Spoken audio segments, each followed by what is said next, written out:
طرح سمجھ لو معبود سے بھی خاص قسم کی محبت کی جاتی ہے. وہ محبت میں آپ معبود یعنی اللہ کے ساتھ کسی کو شریک نہیں کر سکتے. اس میں اللہ کے ساتھ کسی کو شریک نہیں. وہ کون سی محبت ہے؟ وہ اس محبت کی بنا یہ ہے کہ اللہ وہ ذات ہے جو علی کل شیء قدیر اور علم اس کا کامل. اللہ کا علم بھی کامل ہے اور وہ سب کچھ کر سکتا ہے. ہمارے نفع اور نقصان کا مالک ہے وہ. تو اب سمجھ لو کہ اللہ سے بھی محبت جس میں شرکت جائز نہیں ہے وہ والی محبت ہے جو عابد کو معبود سے ہوتی ہے, جو عبادت کرنے والے کو اس سے ہوتی ہے جس کی عبادت کی جائے. اور اس محبت کے اثرات کیا ہیں؟ جیسے میاں بیوی کی جو محبت ہے اس محبت کے اثرات کچھ اور ہیں, ایک دوسرے کی جنسی تسکین کا ذریعہ بنتے ہیں. ماں اور باپ سے جو محبت ہوتی ہے اس محبت کے اثرات کچھ اور ہیں. ماں کے قدموں میں بیٹھنے کا دل کرتا ہے, ماں کی گود میں سر رکھ کے سونے کا دل کرتا ہے. باپ سے جو محبت ہوتی ہے اس کے اثرات کچھ اور, اس کی تعظیم کا دل کرتا ہے, اس کی رسپیکٹ کا دل کرتا ہے. تو ہر ایک کی محبت الگ ہوتی ہے. اپنے بچوں پہ جو محبت ہوتی ہے اس محبت کے اثرات کچھ اور ہوتے ہیں. ان کو پیار کرنے کا دل کرتا ہے, ان کو کھلونے دے کے بہلانے کا دل کرتا ہے, ان کے سامنے شکلیں بگاڑ کے ان کو ہنسانے کا دل کرتا ہے, ان کے کہہ کے سننے کا دل کرتا ہے, ان کے لیے پراپرٹی جائیدادیں بنانے کا دل کرتا ہے, ان کے مستقبل کا سوچنے کا دل کرتا ہے. تو اسی طرح خوب سمجھ لو کہ اللہ سے جب محبت ہوتی ہے اس کی عبادت کا دل کرتا ہے. اور عبادت کا جزو اعظم ہے دعا. اللہ کرے یہ بات اچھی طرح سمجھ میں آ جائے. اس کو پکارنے کا دل کرتا ہے کہ مصیبت میں کس کو پکارا جائے گا؟ اس اللہ کو, کسی اور کو نہیں پکاروں گا. اعتماد صرف کس پہ کروں گا؟ اس اللہ پہ. یہاں پھر وہ لوگ مشرکین بولتے ہیں کہ اللہ کے علاوہ نہیں تم پکارتے, پولیس کو نہیں پکارتے ہیلپ لائن میں ہیں بھائی؟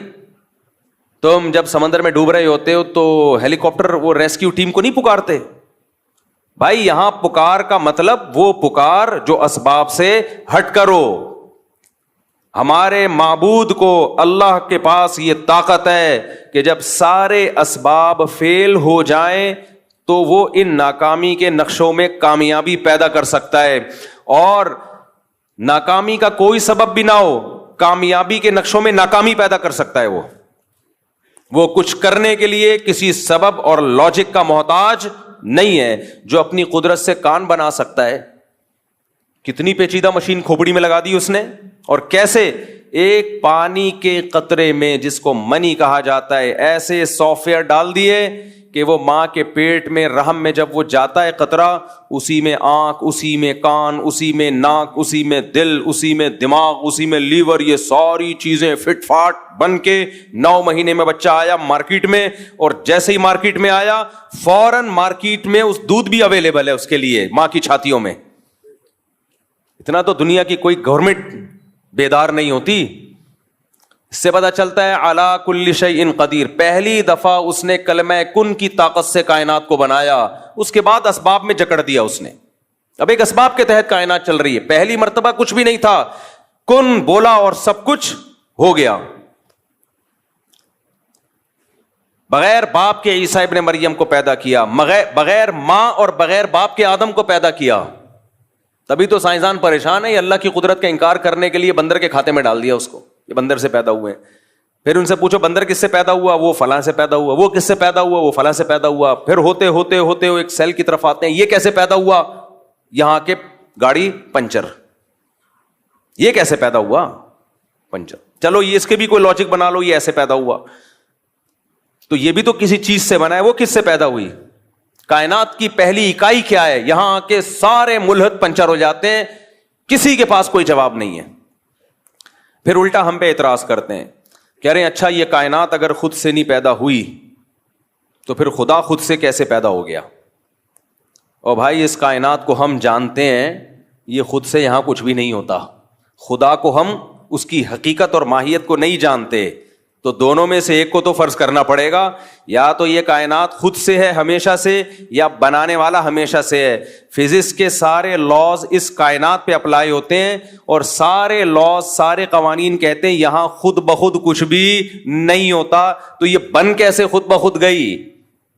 وہ فزکس کے جو قوانین ہیں وہ خدا پہ تھوڑی اپلائی ہوتے ہیں, وہ مخلوق تھوڑی ہے, وہ تو ہماری عقل سے بالا تر ہے. اب دو میں سے ایک چیز تو فرض کرنی پڑے گی نا میرے بھائی, یا تو اللہ ہمیشہ سے ہے یا کائنات ہمیشہ سے. ہمارے نے کہہ دیا بھائی اللہ ہمیشہ سے, تو ہمارے پاس جواب آسان ہے, کہتے ہیں کیسے ہے, ہمیں نہیں پتا بھائی کیسے ہے, اللہ کی حقیقت کون جانتا ہے. لیکن آپ سے ہم پوچھتے ہیں کہ اگر اللہ نہیں ہے تو پھر کائنات ہمیشہ سے ہے, کیسے ہے؟ کسی کے باپ کے پاس بھی اس کا جواب نہیں ہے. وہ یہ نہیں کہہ سکتے کائنات ہماری عقل سے بالا تر ہے. کیوں بالا تر ہے بھائی؟ کائنات عقل سے بالا تر ہے تو اس کے بارے میں قوانین پیش کیوں کرتے ہو؟ فزکس کے جتنے قوانین ہیں خدا کے بارے میں تھوڑی, اس کائنات کے بارے میں ہے نا. اگر ایسا کرو گے تو ایسا ہوگا, ایسا نہیں کرو گے تو ایسا نہیں ہوگا. دیکھو رکشوں کے پیچھے لکھا ہوتا ہے ایسا کرو گے تو کون آئے گا, یہ فزکس کا تو لا ہے. رکشوں کے پیچھے لکھا ہوتا ہے ایسا کرو گے تو کون آئے گا, یہ دیسی لا ہے. کچھ فزکس کے قوانین وہ ہیں جو سائنسدانوں نے بنائے, کچھ ہمارے رکشے ٹیکسی والوں کے بھی فزکس کے لاز ہیں. ایسا کرو گے تو کوئی بھی بولو نہیں آئے گا, اور ایسا نہیں کرو گے تو سب آ جائیں گے. یہ ایک دوسرا لا ہے جو اس کے الٹا کر کے بنایا گیا. ہم کہہ رہے ہوتے ہیں نا بھائی تو ایسا کرے گا تو پھر کون آئے گا, یعنی تو بدسلوکی کر رہا ہے میرے ساتھ, میں تیرے گھر آیا چائے کا نہیں پوچھ رہا, ایسا کرو گے تو کون آئے گا. تو جواب میں کیا کہتے ہیں, ایسا نہیں کروں گا تو سب آ جائیں گے. یعنی میں سب کو چائے کا پوچھنا شروع کر دوں, سب کو کھانا, تو پھر تو لائن لگ جائے گی نا. تو خیر, تو بات کہیں سے کہیں چلی گئی. ہم یہ بات کر رہے تھے, کیا بات کر رہے تھے بھائی؟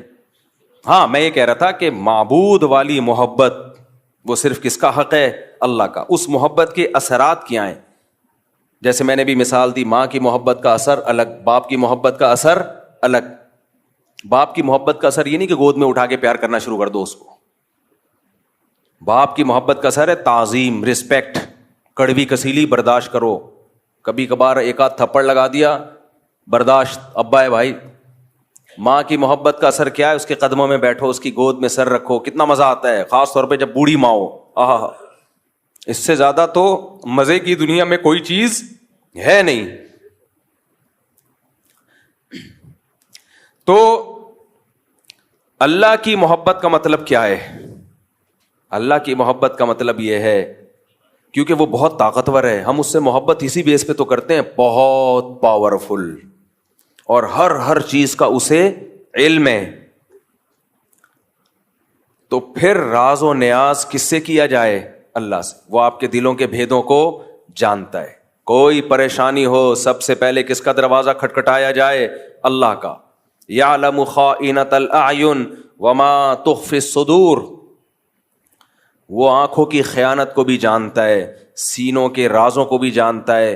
هو اعلم بکم اذ انتم اجنۃ فی بطون امہاتکم, جب تمہاری ماں تمہیں نہیں جانتی تھی, ماں کے پیٹ میں تھے تم, وہ اس وقت سے تمہیں جانتا ہے, تم سے محبت کرتا ہے, ماں سے بھی 70 گنا زیادہ. علی کل شیء قدیر ہے, اس کی عظمت ہے, اس کا جلال ہے. لہذا جب بھی پکارا جائے گا, وہ پکار جو اسباب سے ہٹ کے ہے. اسباب کا مطلب کیا ہے؟ مجھے پیاس لگ رہی ہے, میں کہتا ہوں پانی چاہیے, آپ جائیں گے اٹھ کے کولر سے پانی نکالیں گے لے آئیں گے. یہ وہ مدد نہیں ہے, یہ تو ہر ایک سے مانگی جاتی ہے. ایک مدد وہ ہوتی ہے اس کے ارادے کا نام. جب وہ کسی چیز کا ارادہ کرتا ہے تو دو کام کرتا ہے, یا تو ویسے اسباب پیدا کر دیتا ہے, یا بغیر سبب کے کام کر دیتا ہے. وہ بغیر سبب کے کام کرے, اس کو معجزہ اور کرامت کہتے ہیں. سمجھ میں آ رہی ہے بات؟ اس کو کیا کہتے ہیں؟ معجزہ اور کرامت. کوئی سبب نہیں ہے, کر دیا اس نے. جیسے بنی اسرائیل میں ایک بندہ مر گیا, قرآن سے پتہ چلتا ہے اور آسمانی کتابوں سے بھی, قاتل کا پتہ نہیں چل رہا تھا, بڑے پھڈے ہو رہے تھے, بے گناہ لوگوں پہ الزامات لگ رہے تھے.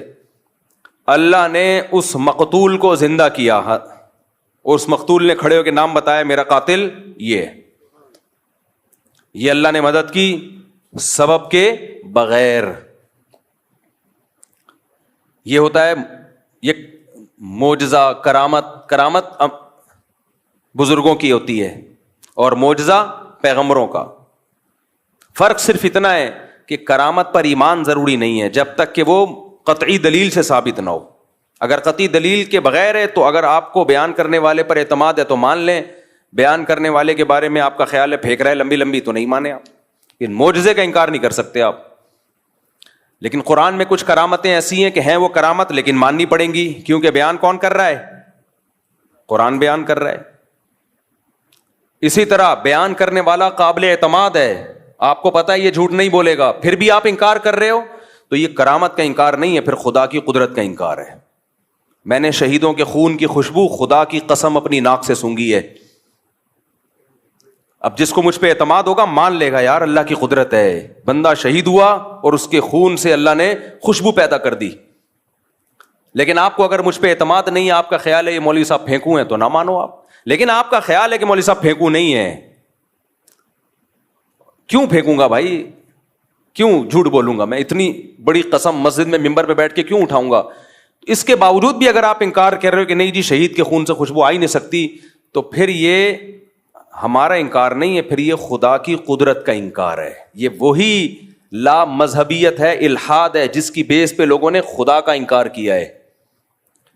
کیونکہ آج بہت سے لوگ بابوں کی کرامتوں کا انکار کرتے کرتے لمٹ کراس کر چکے ہیں, کرامت کے وجود ہی کے منکر ہو گئے ہیں. یہ غلط ہے, کسی بھی چیز کے اعتدال سے اس پہ رد کیا جائے گا. سمجھ میں آ رہی ہے کہ نہیں آ رہی بات؟ توحید یہ نہیں ہے کہ آپ کرامتوں کا انکار کرتے ہیں. توحید, کرامت کا وجود تو توحید کی بڑی دلیل ہے کہ یہ اللہ کی قدرت ہے. تو مدد اسباب سے ہٹ کے کون کرتا ہے؟ بولو اللہ. اب اللہ جب مدد کرتا ہے تو دو طریقے ہوتے ہیں اس کے, یا تو بغیر سبب کے کر دے گا, جیسے میں نے مثالیں دی. فرعون کو, موسیٰ علیہ السلام کو فرعون سے کیسے بچایا؟ ناکامی کے نقشے پہلے پیدا کیے.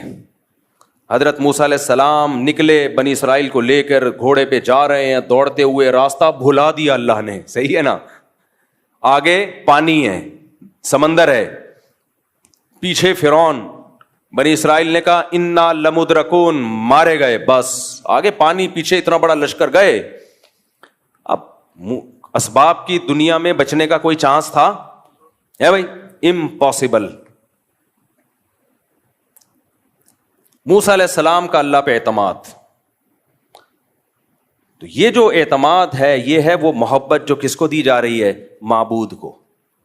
اگر وہاں کوئی سائنٹسٹ آ کے حضرت موسیٰ علیہ السلام کو کہتا کہ میں کوئی ابھی ایسا کروں گا, ایک توپ ایجاد کر لوں گا اور ان فرعونیوں پہ آپ بمبارمنٹ کرو گے, موسیٰ علیہ السلام مان لیتے اس کی بات؟ بولو نہیں. اس پہ توکل کرتے؟ نہ بھائی, اسباب کی دنیا میں ممکن نہیں ہے, ایسا نہیں ہو سکتا, اتنی جلدی کچھ بھی نہیں ہو سکتا. لیکن وہ معبود کس کو مانتے تھے؟ اللہ کو, صرف اللہ کو, صرف اللہ. عیسائی صرف اللہ نہیں کہتے, مسیح علیہ السلام کو بھی ساتھ میں ملا لیتے ہیں. نا نا نا, صرف ایسے موقع پہ صرف کون؟ اللہ. کوئی پیغمبر, کوئی ولی, کوئی فرشتہ نہیں, کیونکہ اب اسباب سے ہٹ کے مدد کرنے کی بات ہو رہی ہے. اس کی قدرت کس کے ہاتھ میں ہے؟ اللہ کے ہاتھ میں. یہ محبت اور یہ تعلق اللہ کے علاوہ کسی اور کو دیا, آپ 100 دفعہ کہو کہ میں صرف ایک اللہ کو مانتا ہوں, اللہ کہے گا تم ایک اللہ کو نہیں مانتے, تم صرف زبان سے بولتے ہو, حقیقت میں تم نہیں مانتے, جھوٹ بولتے ہو تم. آپ کہہ رہے ہو مسیح سے بھی دعائیں مانگی جائیں, مریم سے بھی دعائیں مانگی جائیں علیہم السلام, اور پھر کہو ہم ایک خدا کو مانتے ہیں, تو آپ کے کہنے سے اللہ نہیں مان لے گا اس بات کو. اللہ کہے گا میں نہیں مانتا, میں اس کو مانوں گا کہ یہ ایک خدا کو مانتے ہیں جو مصیبتوں میں صرف کس سے مانگے گا؟ صرف اس اللہ سے مانگے گا. تو موسیٰ علیہ السلام نے اس موقع پہ کیا کہا؟ ان معی ربی, میرے ساتھ کون ہے؟ اللہ.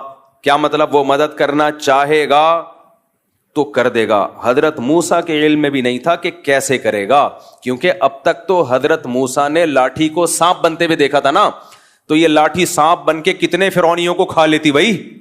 کیا خیال ہے؟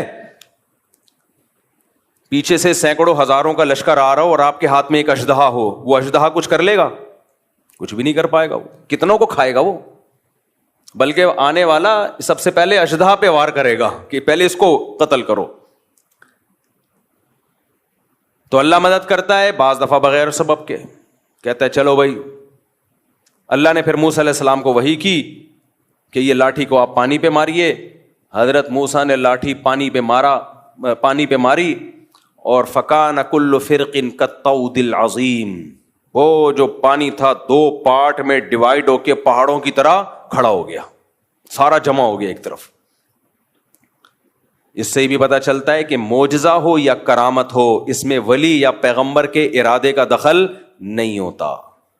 بہت سے لوگ کہتے ہیں جب موسیٰ علیہ السلام لاٹھی کو سانپ بنا سکتے ہیں، سمندر کے 2 ٹکڑے کر سکتے ہیں، تو ہمارے نبی مشکل کشا کیوں نہیں ہو سکتے؟ بھائی نہ موسیٰ علیہ السلام مشکل کشا، نہ سید الانبیاء مشکل کشا۔ مشکل کشا صرف ایک اللہ کی ذات ہے جس کے پاس اختیارات ہیں۔ حضرت موسیٰ کے پاس اگر سمندر کو توڑنے کا اختیار ہوتا تو خود سے کر لیتے نا یہ کام، وہ تو اللہ نے کہا کہ اے موسیٰ آپ لاٹھی کو پانی پہ ماریے۔ حضرت موسیٰ کو نہیں پتا کیا ہونے والا ہے، آپ کو جو حکم دیا جا رہا ہے آپ اس پہ عمل کریں۔ اب یہاں ایک سوال پیدا ہوتا ہے کہ لاٹھی کو پانی پہ مارنے کی کوئی سائنٹیفک لاجک ہے؟ کبھی دنیا میں ایسا ہوا کہ لاٹھی کو پانی پہ ماریں تو پانی ٹھہر جائے؟ ہل جاتا ہے اور زیادہ۔ تو سوال پیدا ہوتا ہے کہ اللہ ڈائریکٹ کیوں نہیں اللہ نے کر دیا؟ موسیٰ علیہ السلام نے اللہ سے کہا کہ اللہ ہماری مدد کر، اللہ نے کہا ٹھیک ہے، اور پانی کو روک دیا اللہ نے۔ کیا خیال ہے بھائی؟ روک دیتے اللہ تعالیٰ کلمہ کن کی طاقت سے، چلو بھائی نکل جاؤ۔ موسیٰ کو کیوں کہا جا رہا ہے علیہ السلام کو کہ لاٹھی مارے پانی پہ؟ کیوں؟ اللہ تعالیٰ کے کاموں میں نا ایک حکمت نہیں ہوتی، ایک کام میں 20 حکمتیں حاصل ہوتی ہیں۔ موسیٰ کلیم اللہ کی لاٹھی پانی پہ اس لیے مروائی جا رہی ہے کہ لوگوں کے دلوں میں موسیٰ کی فضیلت بھی بیٹھے کہ اللہ یہ کام خود بھی کر سکتا تھا لیکن اپنے کلیم کی لاٹھی سے یہ کام لے رہا ہے، یہ بتانے کے لیے کہ اس سے میرا جو تعلق ہے، وہ موسیٰ کلیم اللہ سے جو مجھے محبت ہے، وہ تم میں کسی اور سے وہ محبت نہیں ہے، اس کی لاٹھی سے میں سمندر کے 2 حصے میں ٹکڑے کروں گا۔ تو جیسے اللہ پیغمبر کی فضیلت کو بیان کرنے کے لیے کام خود کرتا ہے، لاٹھی اور ہاتھ پیغمبروں کا استعمال کرتا ہے، ایسے ہی بعض ولی اللہ ہوتے ہیں جن کی فضیلت کو بیان کرنے کے لیے کام اللہ کرتا ہے، ہاتھ کس کا استعمال ہوتا ہے؟ بزرگ کا، تاکہ لوگوں کو پتا چلے کہ سارے بابے 2 نمبر نہیں ہوتے، کچھ بابے 1 نمبر بھی ہوتے ہیں۔ بعض لوگوں نے بابوں کا انکار کرتے کرتے خود بابے بن گئے اور باقی سارے بابوں کی نفی کر دی، یہ غلو ہے۔ سمجھتے ہو؟ جب نہیں پڑھو گے رات کو تو کیسے سمجھو گے بات؟